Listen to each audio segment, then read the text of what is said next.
Hello guys, welcome back to my channel. আজকে আমি বানাচ্ছি হচ্ছে কচুর লতি দিয়ে মাছের মাথা দিয়ে একটা মতলব রেসিপি ঘন্ট টাইপ। তার জন্য প্রথমে কচুর লতিটাকে ভালো মতন কেটে ধুয়ে ভাপ দিয়ে দিতে হবে। একটু সময় বয়েল করতে হবে, যাতে গলাতে চুলকায় না, তার জন্য। আর তারপরে এটা নামিয়ে নেব। নামিয়ে নেওয়ার পরে দেখতে পাচ্ছি আমি কী কী দিয়েছি। টমেটো, কাঁচা লঙ্কা, আর ফোড়নের জন্য দিয়েছি শুকনো লঙ্কা আর কালো জিরে।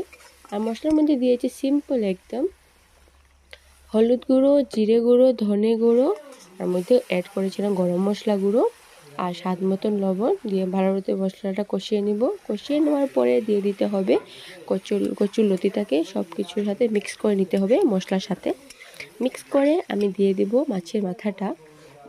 তো এটার সাথে যেহেতু এটা ঘন্ট টাইপ একদম শুকনো শুকনো, তো তার জন্য আপনারা কি বলেন তাকে রেসিপি, আমরা তো ঘন্টই বলি এরকম।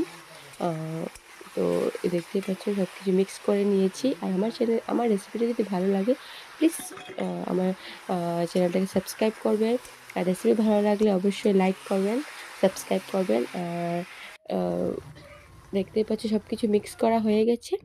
আর একদম বহু সময় নাড়িয়ে নিয়েছি ভালো হতে, দেখতে পাচ্ছ হয়ে গেছে। তো খেতে দুর্দান্ত হয়েছিল, আপনারা অবশ্যই ঘরে একবার ট্রাই করবেন। ওকে, বা।